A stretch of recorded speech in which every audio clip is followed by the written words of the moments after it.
লেপ কম্বল বালিশ কাতা নিয়ে সব ঘুপটি মেরে একা কোণে বসে থাকে না রমজান মাসে।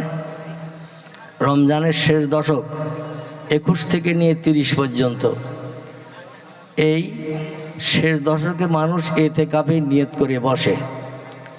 কেউ যদি জিজ্ঞাসাবাদ করে চাচা আসরের আজান হয়ে গেছে, যিনি এতেকাফে নিয়ত করে আসেন, আর তিনি যদি বলেন না বা হ্যাঁ এতেকাফ থাকবে, কথা বলেন থাকবে না। যদি কেউ এসে বলে চাচা আপনার ইফতারি দিয়ে গেছে, মসজিদের দ্বিতীয় তলায় তো ইফতারি চলছে, তো আপনি তো নিচে আসেন, উপরে ইফতারি চলছে, তো আপনার ইফতারি দিয়ে গেছে।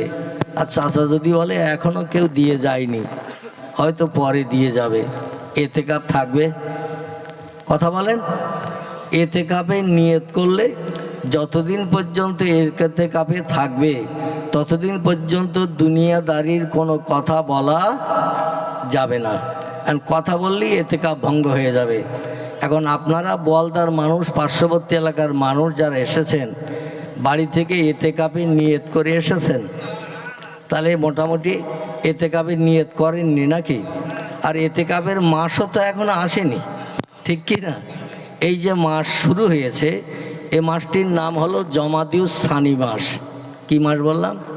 জমাদিউস সানি মাস। এর পরে যে মাস আসবে সে মাসটির নাম হবে রজব। তারপরে যে মাস আসবে সে মাসটির নাম হবে শাবান।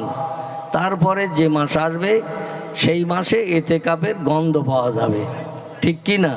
তাহলে এখনও 2.5-3 মাস বাকি কি না? আমি অনুরোধ করব, বাড়ি থেকে যদি আসার সময় মেয়েদের সঙ্গে ঝামেলা টামালা করে এসে মন গরম করে বসে থাকেন, তাহলে ঘণ্টাখানেকের মতো আমার বক্তব্য রাখা সম্ভব হবে না। আপনারা শুনলেন, বিশেষ করে সভাপতির দায়িত্ব পালন করে যিনি বক্তাদের সম্পর্কে তথ্য দিলেন, আমি দীর্ঘ 3 বছর কঠিন রোগে আক্রান্ত হয়ে অসুস্থ ছিলাম, ঘরের ভিতরে আবদ্ধ ছিলাম, বাইরে বার হতাম না ইনফেকশান হওয়ার ভয়ে। গত জানুয়ারির 18 তারিখ আমার অপারেশান হয়েছে। কলকাতা মুকুন্দপুর গড়িয়ার কাছাকাছি দেবী শেঠির হসপিটাল বলে একটি বড় বেসরকারি হসপিটাল আছে, সেখানে গত 18ই জানুয়ারি 2024-এ আমার অপারেশান হয়েছে। পাঁজরের কাঠি থেকে নিয়ে একেবারে কুকচির গোড়া পর্যন্ত আমার পেট ফাড়া, 21টা সেলাই আছে আমার পেটে। কটা বললাম? 21টা সেলাই। আম গাছে দেখবেন কলম বাঁধে, যেমন আম গাছে একটা চারা নিয়ে আরেকটা গাছের ছাল তুলে বেঁধে দেয়, আমার পেটে ওই রকম কিডনি ট্রান্সপ্লান্ট করে জোড়া হয়েছে, একটা কিডনি। আপনাদের সকলের পেটে কিডনি আছে 2টা। কটা? 2টা। আমার পেটে এখন কিডনি একটা। তবে অপারেশনের পরে আমি বুঝতে পারছি না যে আমার পেটে একটা আছে কি 2টা আছে। আল্লাহর অফরন্ত রহমত, একটা কিডনি মানুষের জন্য এনাফ, যথেষ্ট। কিন্তু আল্লাহ প্রত্যেকটি ব্যক্তির 2টো করে কিডনি দিয়েছেন। কটি? 2টো করে কিডনি দিয়েছেন। সেই কিডনি ট্রান্সপ্লান্টের পরে গত 6ই কার্তিক থেকে আমি টুকটাক প্রোগ্রামে বেরিয়েছি 3 বছর পর। ক বছর বললাম? 3 বছর পর। 3 বছরে আমার খরচ হয়েছে কম বেশি অপারেশন পর্যন্ত 80 লক্ষ টাকা। কতটা বললাম? 80 লক্ষ টাকা। জায়গা জমি গাড়ি টাড়ি ইত্যাদি বিক্রি করে অপারেশন করতে হয়েছিল। আল্লাহ আস্তে আস্তে দেনা পরিশোধ করাছে। আজও 40,000 টাকা একজন দিনদারকে দিয়ে এসেছে, পাওনাদারকে। তো যাই হোক, আমার কথা আমি অধিকার বলবো না। এখন কথা হলো, আপনারা যারা বাড়ি থেকে এসেছেন, মেয়েদের সঙ্গে কি ঝামেলা টামালা করে এসেছেন? ঝামেলা করে আসেননি? তাহলে ঝামেলা করলে, মন গরম থাকলে কথা বলা যায় না। আপনাদের কাছে জিজ্ঞাসাবাদ করছি, শরীয়তের দৃষ্টিভঙ্গিতে ফরজের দাম সব থেকে বেশি। কিসের দাম? ফরজ। ফরজ। তারপরের স্টেজ হলো ওয়াজিব, তারপরের স্টেজ হলো সুন্নত, তারপরের স্টেজ হলো নফল, তারপরের স্টেজ হলো মুস্তাহাব বা মুস্তাহাসান। এইভাবে একের পরে এক স্টেজের নিয়ম কানুন আছে। নর্মালিটি একেবারে তলায় এসেছে মুস্তাহাব বা মুস্তাহাসান। প্রথম মর্যাদা হলো ফরজের, 2 নম্বর মর্যাদা হলো ওয়াজিবের, 3 নম্বর মর্যাদা হলো সুন্নতের। তো সালাম দেয়া হলো সুন্নত, উত্তর দেয়া হলো ওয়াজিব। তাহলে সুন্নতের দাম বেশি না ওয়াজিবের দাম বেশি? কথা বলেন। ওয়াজিবের দাম বেশি। তাহলে যিনি সালাম দিচ্ছেন তিনি সুন্নত আদায় করলেন, আর যিনি উত্তর দেবেন তিনি ওয়াজিব আদায় করবেন। তাহলে যিনি সালাম দিলেন তার আওয়াজ জোরে হবে না যারা উত্তর দেবেন তাদের আওয়াজ জোরে হবে? কোনটা জোরে হবে? ওয়াজেবের মর্যাদা যখন বেশি, ওয়াজেবের আওয়াজ তো জোরে হওয়া উচিত, ঠিক কি না? কিন্তু আমি দেখলাম আপনারা সেই রমজানের এতেকাফের নিয়ত করে বসে আছেন। আচ্ছা, জায়গা জমির চাষবাস নিয়ে আপনাদের সঙ্গে আমার ঝামেলা আছে, আলকোপাকপি নিয়ে ঝামেলা আছে, পাশাপাশি দোকানদারিতে অনেক সময় অনেক দোকানদারের সঙ্গে ঝামেলা হয়, এরকম আছে নাকি? আমি তো 3 বছর এলাকায় আসিনি, আপনাদের গ্রামে পূর্বে এসেছি, আপনারা কেউ সাক্ষী দিতে পারবেন? আপনাদের গ্রামে 3-4 বার সম্ভবত মনে হয় আমার এসেছে, আমার নলেজে যা আছে। হ্যাঁ, আলহামদুলিল্লাহ। তো যাই হোক, আল্লাহ পাক কবর যাত্রীর হাত থেকে অধমকে ফিরিয়ে দিয়েছেন আপনাদের মতো লক্ষ লক্ষ মানুষের খাস দোয়ার বা বরকতে। মরণাপন্ন ব্যক্তিকে আল্লাহ পাক ফিরিয়ে দিয়েছেন। আমার গ্রামের 95% মানুষের ধারণা ছিল মসজিদে কখন অ্যালোয়াজ হবে, মৌলভী আবুল কালাম মরে গেছে। এই অ্যালোয়াজটা শোনার জন্য সকলে অধীর আগ্রহী ছিল। কিন্তু আল্লাহ পাক এই মরণের খবরটা মসজিদের মাইকে, আপনাদের কেন হয়তো নাকি মসজিদের মাইকে মারা গেলে খবর হয়, জানাজা কখন হবে বলে দেয়। তো এই জানাজা কখন হবে বলার জন্য অপেক্ষা ছিল শোনার জন্য।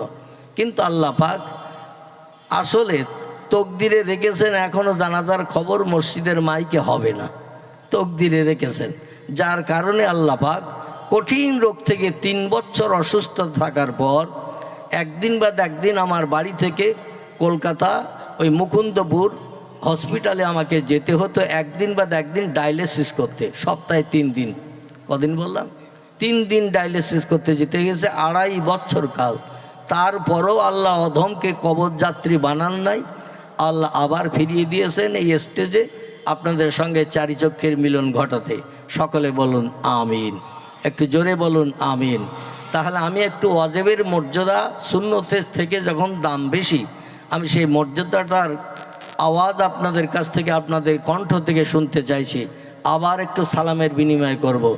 রসুল জানিয়েছেন লা কালামা কাবলা সালাম, অত সময় পর্যন্ত কোনো মুসলমানের সঙ্গে কথা হবে না, দুনিয়াবি কোনো গল্প গুজব আলাপ আলোচনা হবে না, যত সময় সালামের বিনিময় করা না হবে।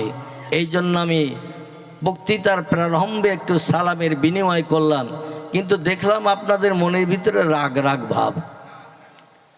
ভাব না, তাহলে একটু আওয়াজ পাবো ইনশাল্লাহ। আচ্ছা, তাহলে আবার একটু সালাম দেই। আসসালামু আলাইকুম। একটু আওয়াজ বেড়েছে আলহামদুলিল্লাহ। আগে তো মনে হচ্ছিল এখানে সব কবরস্থান, আমার ভাই বলে দিয়েছেন, আমি আর ওটা বলতে চাচ্ছিলাম না। তো যাই হোক, একজন ভাই বলে দিয়েছেন। কিন্তু এখন দেখা যাচ্ছে কবরে যায় কারা? মরা মানুষেরা। আচ্ছা, জিন্দা মানুষকে কবরে দেয়া যাবে? আর সে কি যাবে? বলবে আমার ওপরে তোদের এত হিংসা কেন? এ বলবে না? তোরা থাকবি বাড়ি আর আমার দিবি বাঁশতলায়। কেউ যেতে চাইবে না জিন্দাবস্থায়। মারা গেলে যেখানে নিয়ে যাবেন সেখানে যেতে রাজি হবে, ঠিক কি না?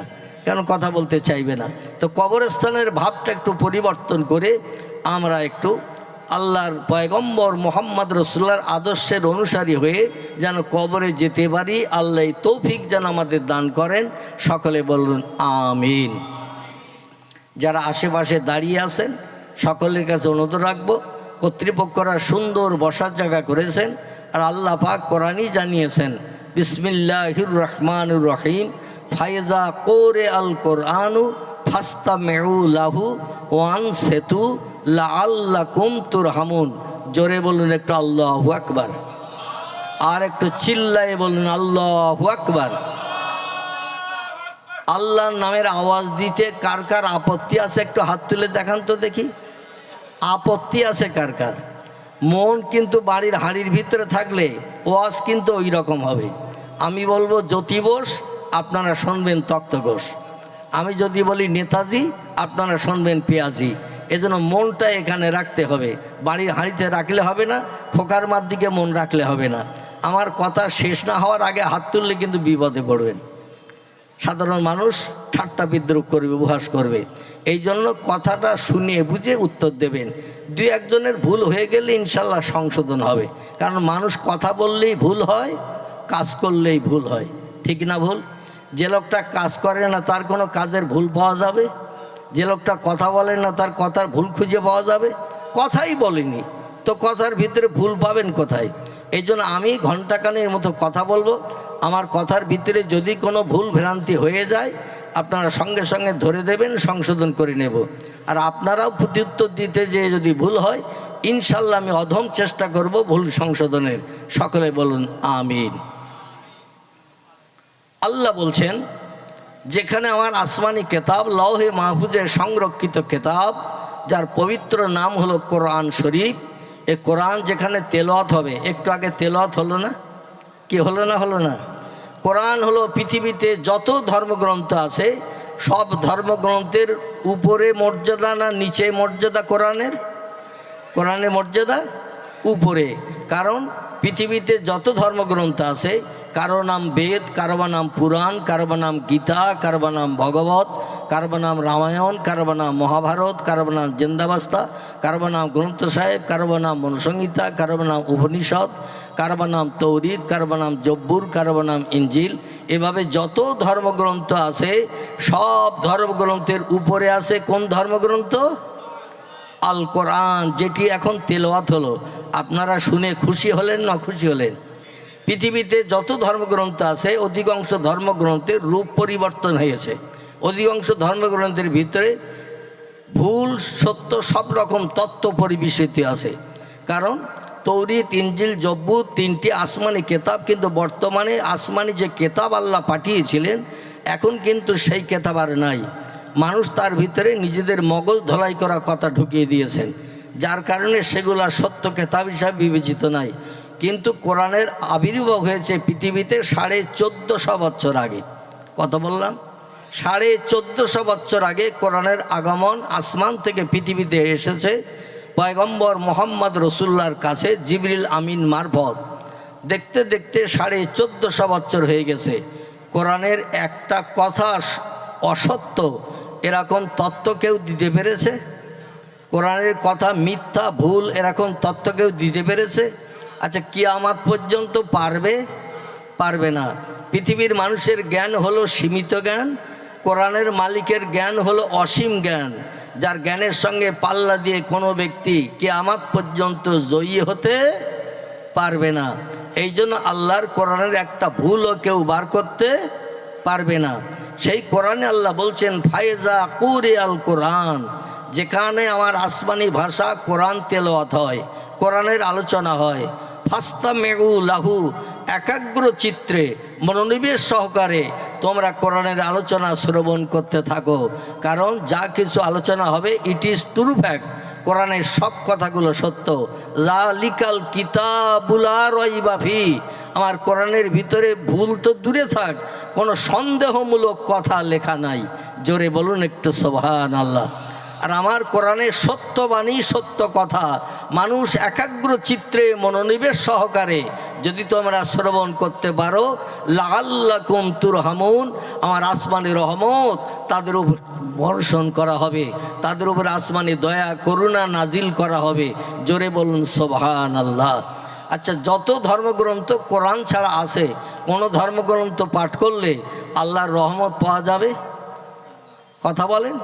বেদ, পুরাণ, গীতা, ভগবত, রামায়ণ, মহাভারত, জিন্দাবাস্তা, গ্রন্থ সাহেব, মনুসংহিতা, উপনিষদ, এভাবে যত ধর্মগ্রন্থ, বর্তমান যুগের বাইবেল যেটাকে বলা হয়েছে ইঞ্জিল বা তৌরিদ, জব্বুর যত আছে, কোনো ধর্মগ্রন্থ তেলাওয়াত করলে প্রত্যেকটি অক্ষরের বিনিময়ে 10টা করে সওয়াব পাওয়া যাবে? যাবে না। কেবল আমাদের ধর্মগ্রন্থ কোরআন তেলাওয়াত করলে সওয়াব পাওয়া যাবে এবং আল্লাহর রহমত করুণা প্রাপ্ত হওয়া যাবে। জোরে বলি একটু সুবহানাল্লাহ। সেই কোরআনে পাক থেকে ছোট্ট একটা আয়াত রাখবো, কারণ আমার সময়কাল 1 ঘন্টা। কতটা বললাম? 1 ঘন্টা। এবং প্রিয় নেতা রহবার কামলিওয়ালা, যাকে আমরা বিশ্ব নবী বলি, তামাম পৃথিবীর মানুষের নেতা করে আল্লাহ 1450 বছর আগে পৃথিবীতে যাকে পাঠিয়েছেন এবং কিয়ামত অবধি আর কোনো নেতার আবির্ভাব হবে না, তারই নেতৃত্ব চলবে কিয়ামত পর্যন্ত। তার জবানি মোবারক একটি ছোট্ট হাদিস আপনাদের কাছে রেখে ওই কোরআনের আয়াত হাদিসের সমন্বয়ে সংক্ষেপ দু চার কথা আলোচনা রেখে আমি আমার গন্তব্যস্থানে প্রত্যাবর্তন করব। আপনারাও আপন আপন গৃহে আপন আপন বাড়িতে ইনশাল্লাহ প্রত্যাবর্তন করবেন। জলসা শেষ হয়ে যাবে, এখানে আর কেউ থাকবে না। আমরা যার সেই সব আপন আপন গৃহে প্রত্যাবর্তন করব। কিন্তু আল্লাহ পাক আমাদের বাকি জিন্দগি চলার পথে দ্বীন ও শরীয়তের আইনকে বাস্তব জীবনে রূপদান করে পরকালে জান্নাত যাতে হালাল বানান, আল্লাহ যেন সেই তৌফিক দান করেন। সকলে বলুন আমিন।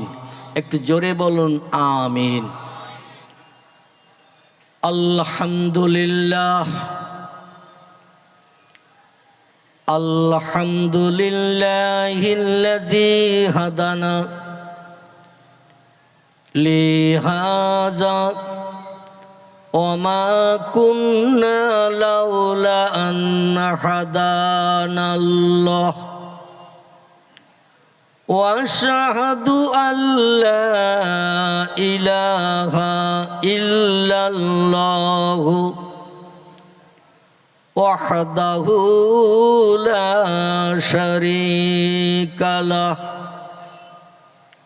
শাহাদাতান মান আমানা বিল্লাহি ওয়া কাফারা বিজ্জিবতি ওয়াত তাগুত ওয়া আশহাদু আন্না সাইয়্যিদানা ওয়া নাবিয়ানা ওয়া শাফিয়ানা ওয়া হাবিবানা ওয়া সামাদানা ওয়া মাওলানা মুহাম্মাদান সাল্লাল্লাহু আলাইহি ওয়া সাল্লাম আবদুহু ওয়া রাসূলুহু নবিউল মাকারিমিল আখলাকিল মাওসুফ অবিল কামালিল আওসাফিল মানউত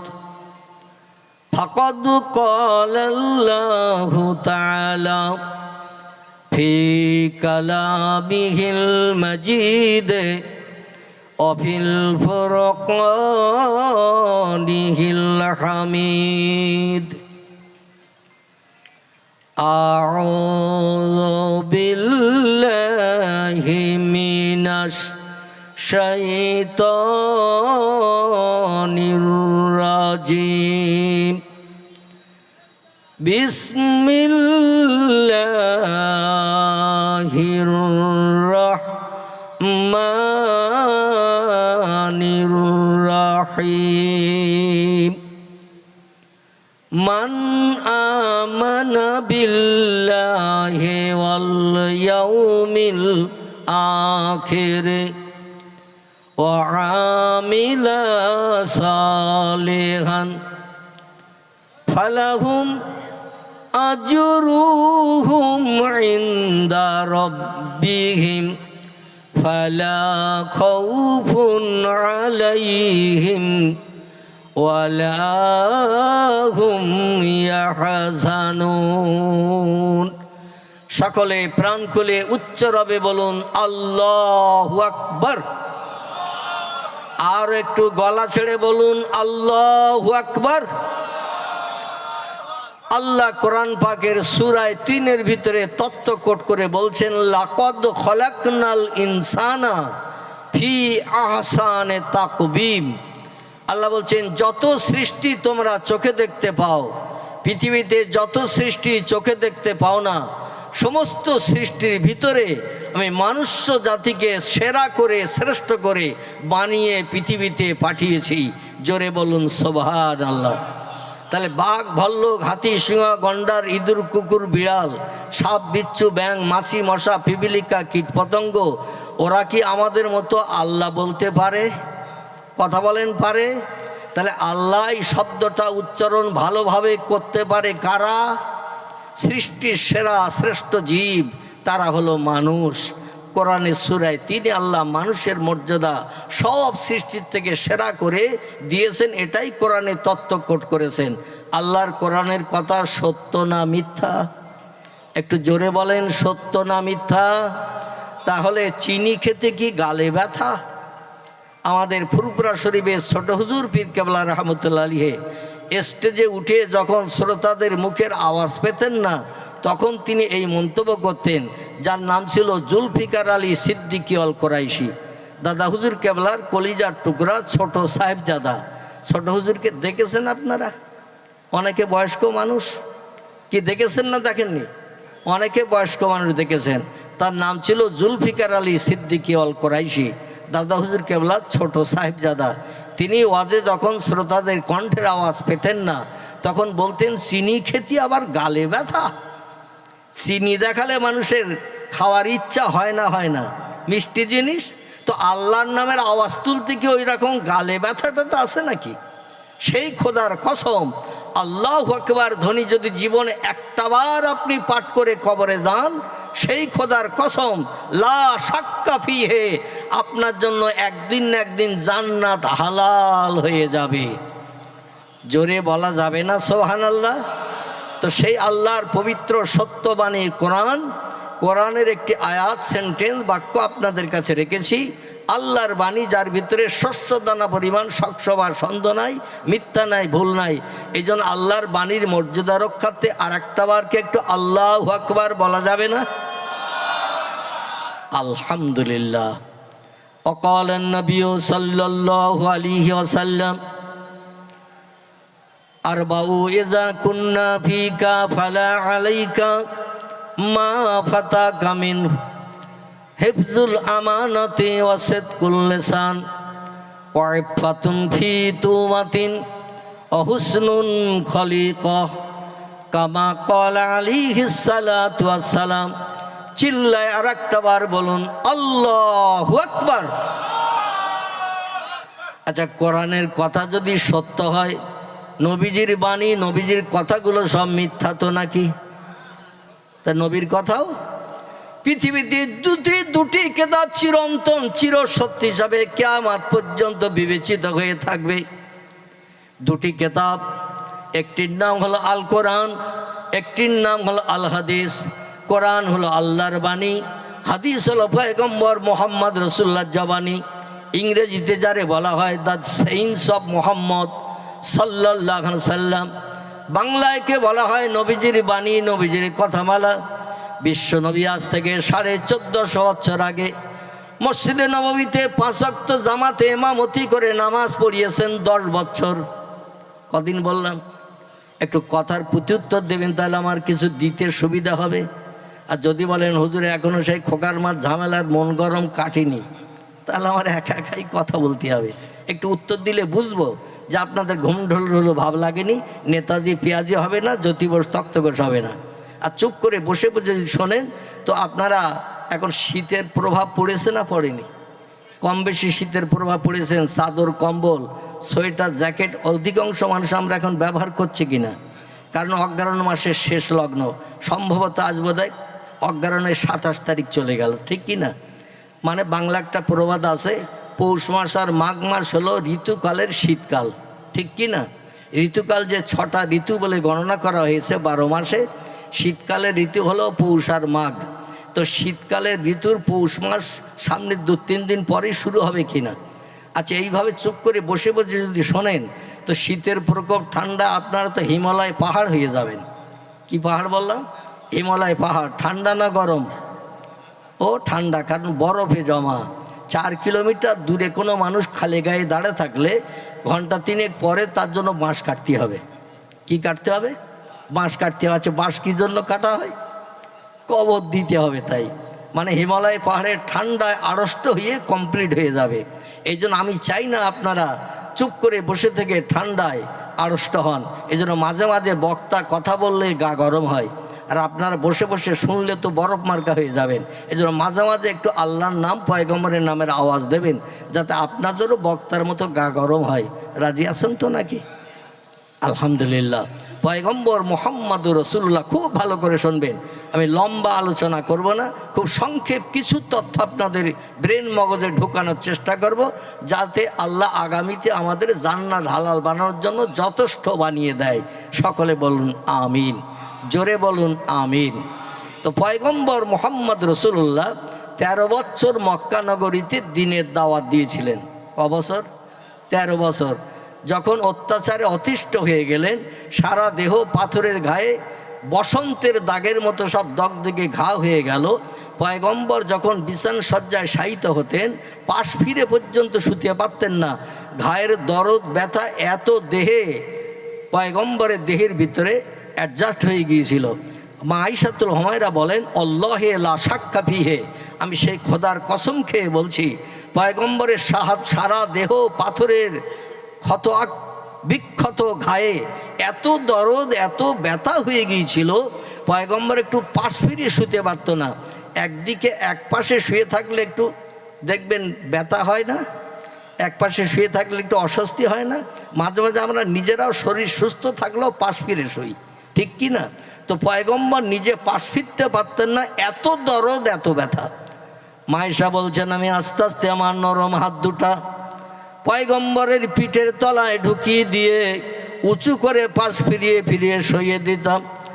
আল্লাহ ডেকে বললেন, হাবিব, আপনার নিজের জন্য আপনি কলেমার দাওয়াত দিচ্ছেন না, আমার পরিচয় মানুষের কাছে দেওয়ার জন্য আপনি কলেমার দাওয়াত দিচ্ছেন। লা ইলাহা ইল্লাল্লাহ, লা মানে কোনো নেই কোনো প্রভু, ইলাহা মানে কোনো প্রভু কোনো স্রষ্টা, ইল্লাল্লাহ আল্লাহ ছাড়া। যে যুগে মক্কার মানুষেরা 360 জন খোদার কাছে মাথা নত করত, কজন? 360 জন প্রভুকে তারা মান্যতা দিত স্রষ্টা হিসাবে। এদের ভিতরে 5 জন ছিল বড়, কজন? 5 জন ছিল বড়। কারবা নাম লাত, কারবা নাম উজ্জা, কারবা নাম হবল, কারবা নাম মন্নাত, কারবা নাম দেবল। এই 5 জন ছিল বড় খোদা, আর 355 জন ছিল ছোট। এখন কোনো মানুষ যখন বিপদে মুসিবতে দুঃখে দুর্দশায় অভাবে সমস্যায় রোগে শোকে পতিত হতো, তারা ছোটর কাছে যেয়ে দুঃখ জানাবে না বড়োর কাছে জানাবে? কথা বলে, বড়োর কাছে যে দুঃখ জানাবে। ছোট পারে কি না পারে আমার সমস্যা মিটাতে, সমাধান করতে, এই জন্য বড়দের কাছে যেতেন। আর এই বড় খোদারা ছিল সব কাবার দেওয়ালে টানানো। কিসের দেওয়ালে? কাবা ঘরের দেওয়ালে সব টানানো ছিল 360টা খোদা। কিন্তু মানুষ 360-এর কাছে খুব একটা যেত না। বড় যারা ছিল ক্ষমতা শক্তিতে শ্রেয়, এদের কাছে যে দুঃখ জানাতো, বিপদের কথা জানাতো, সমস্যার কথা জানাতো। আল্লাহ নবী বললেন, এতগুলো খোদা কোনোদিন সমস্যার সমাধান করতে পারে না, বরং একজন স্রষ্টা হলেই মানুষের জন্য এনাফ, যথেষ্ট।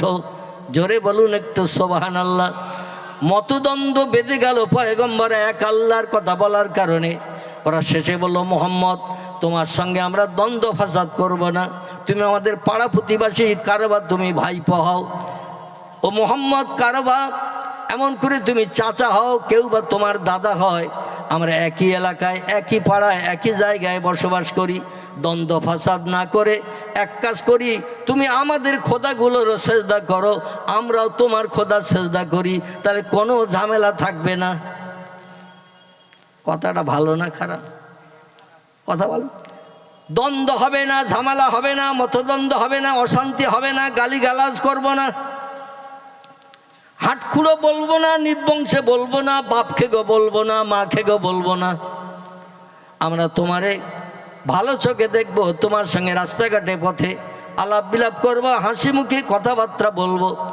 আমাদের খোদাদের তুমিও ইবাদত করো, আর তোমার খোদাকেও আমরা ইবাদত করব।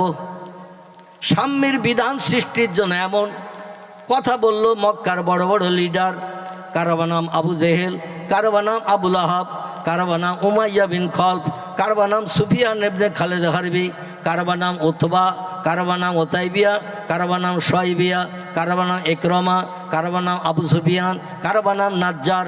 বড় বড় লিডার নেতারা একসঙ্গে এসে পয়গম্বরের কাছে উপদেশ দিল, আমরা সাম্যের বিধান সৃষ্টি করে আমরা সবাই একই সঙ্গে কাঁধে কাঁধ মিলিয়ে বসবাস করব, কারো উপরে কেউ কোনো অত্যাচার উৎপীড়ন নির্যাতন করব না।